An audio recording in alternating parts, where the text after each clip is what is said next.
Bom dia, prezado Jesus, bom dia aos espectadores do SQT News, à disposição, como sempre, para nós debatermos o tema que, de fato, merece, na verdade, Jesus, uma fragmentação, na verdade, um particionamento. Nós temos as questões afetas a Mauro Cid, nós temos as novidades trazidas por essa etapa da operação contra-golpe em desfavor de Braga Neto e demais envolvidos, e temos, talvez, uma terceira via de tentativa de concatenação de toda essa narrativa com o ex-presidente Jair Bolsonaro.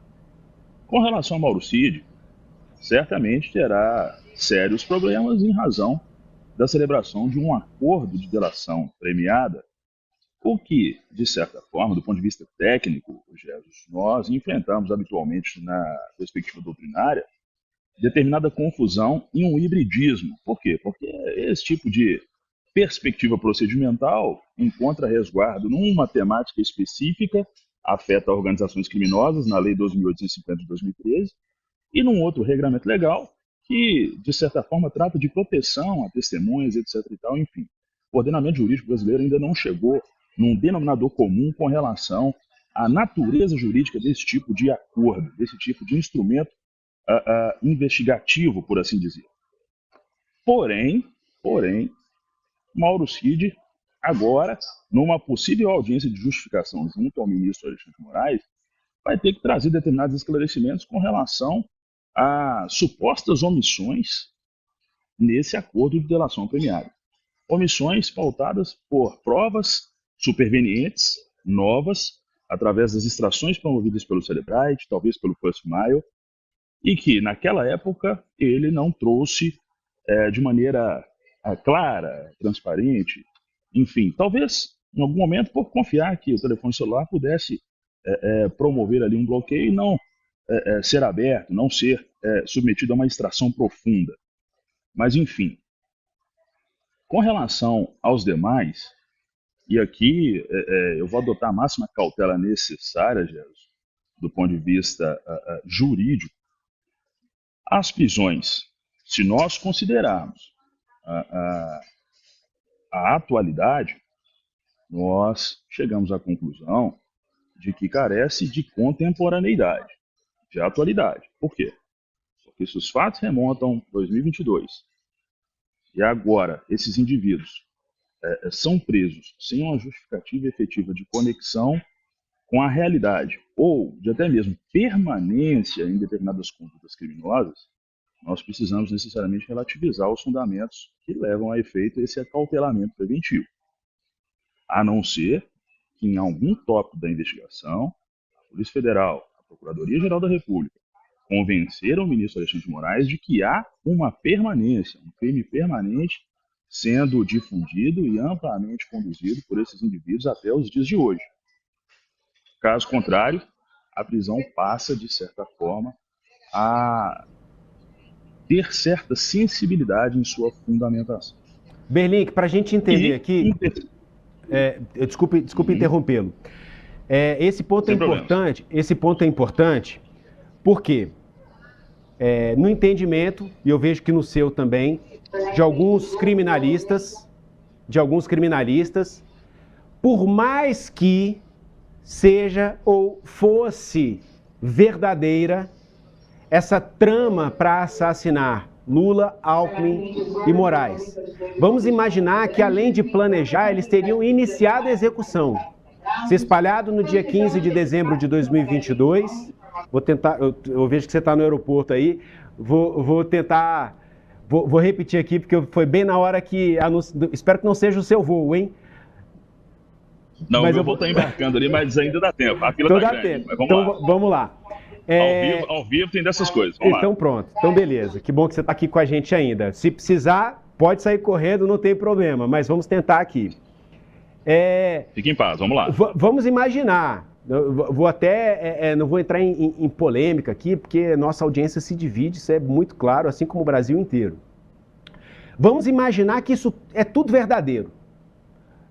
Realmente, além de planejarem no dia 15 de dezembro, eles se espalharam por pontos específicos aqui, ficaram ali onde passa o o comboio do Alexandre de Moraes, aqui onde tem um restaurante Gibão aqui em Brasília, ficaram posicionados com fuzis, lança-granadas, vamos dar o bote.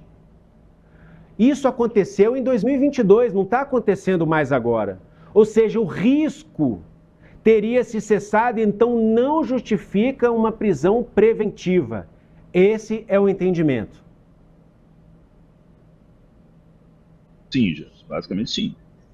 É certo que qualquer tipo de cerceamento do direito de viver é a última medida, uma medida extrema. Precisa ser amplamente fundamentada e de uma maneira muito criteriosa entendida.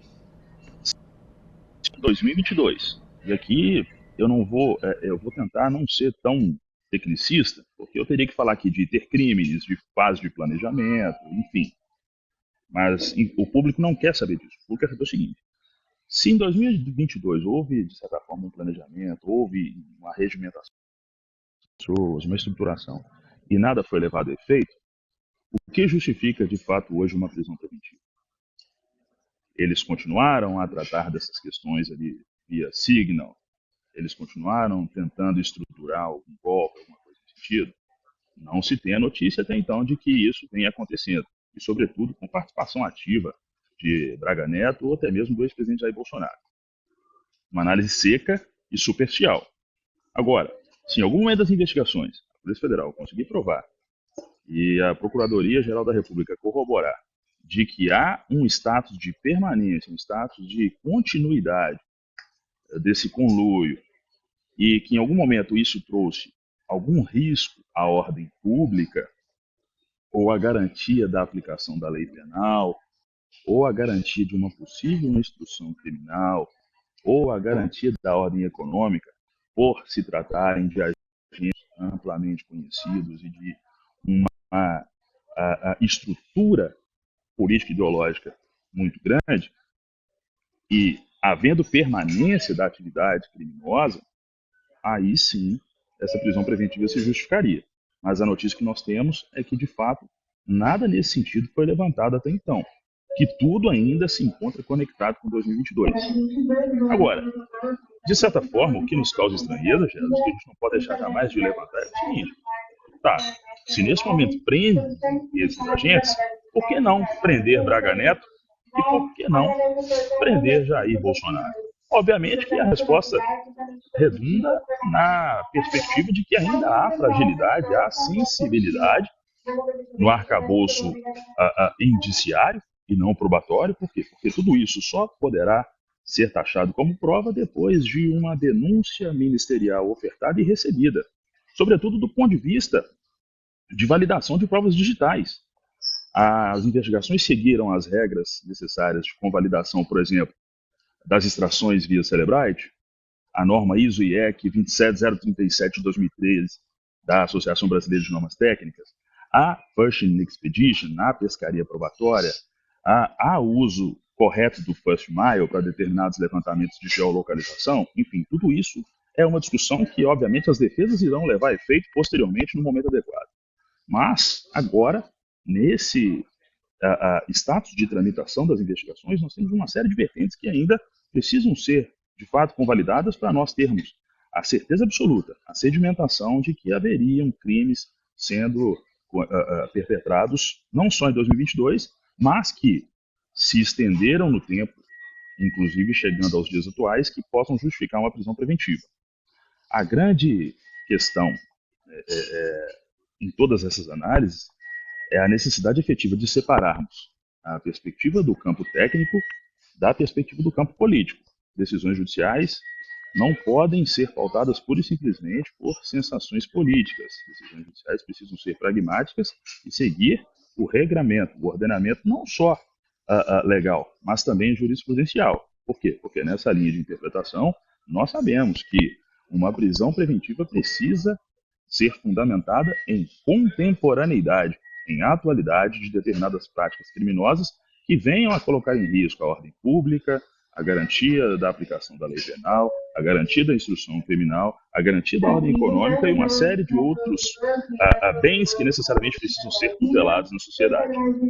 O ponto final, e agora partindo para a conclusão, Jesus, com relação a toda essa celeuma criada em torno da operação contra-golpe, se de fato há uma concatenação, um atrelamento direto e objetivo entre esses atos, né, e a organização, a estruturação dos fatos ocorridos no dia 8 de janeiro e, paralelamente a isso, a utilização de toda essa estrutura ideológica para, sim, fomentar o cometimento daquele crime previsto no artigo 359-M do Código Penal, pautado por golpe de Estado. Esse trabalho, certamente, vai ser realizado pela Procuradoria-Geral da República numa análise de individualização de condutas, inclusive, de cada investigado, para, posteriormente, ofertar uma denúncia tentando corroborar a tudo que a Polícia Federal vem construindo em termos indiciários. Em termos críticos, Jesus, o que nos incomoda, e eu digo de maneira mais ampla, nos incomoda, de certa forma, uma ampliação do escopo de um ativismo judicial nesse sentido. Nós entendemos a gravidade, nós entendemos o background de gravidade dessas circunstâncias. Nós estamos falando aqui de figuras politicamente expostas, né? O presidente Lula, o vice-presidente Geraldo Alckmin, o ministro Alexandre de Moraes, mas em detrimento da regra legal para a proteção de figuras públicas desse importe, nós precisamos criar um paralelo de equilíbrio, de ponderação com relação a ser necessário ou não, ser adequado ou não, ser proporcional e razoável nesse momento determinado ativismo judicial. Digo ativismo judicial do ponto de vista de decisões desse importe se imiscuírem em aspectos políticos e se esquecerem, de certa forma, de permear o campo técnico doutrinário. Berlink, acho que sua fila já está diminuindo aí, já está na hora de entrar na aeronave. Quer levantar? Quer ir caminhando? Enquanto eu te faço uma última pergunta, pode ir caminhando, não tem problema. Vamos lá. Vamos lá? Então tá, vamos lá, vou caminhando aqui. Vamos. Tá. Rapidamente, a situação de Bolsonaro, tá? Por quê? Porque esse plano, segundo a Polícia Federal, foi impresso no gabinete, na impressora do gabinete do assessor da Secretaria-Geral da Presidência, dentro do Palácio do Planalto, sob a gestão de Jair Bolsonaro, que era o general Mário Fernandes, um dos presos. Qual a implicação para Bolsonaro? A implicação para Bolsonaro, no atual cenário, do ponto de vista de prisão, sinceramente, nós entendemos como algo assim, inviável e inadequado, tá? Em razão, óbvio, da ausência de contemporaneidade, em razão de nós não termos uma prova de conexão direta e objetiva entre o ex-presidente e toda essa estruturação. Ele participou da edição de um decreto do golpe. Esse tipo de narrativa, de imputação, precisa estar muito bem desenhada e clara do ponto de vista de investigação, Jéssica. Por quê? São determinadas condutas que, se nós fizermos uma análise de conjuntura do cargo, edição de decreto diz respeito a quem? Edição de decreto do Poder Executivo, ele traz consigo a roupagem de autonomia e competência do chefe do Poder Executivo. O decreto era ilegal, o decreto é inconstitucional?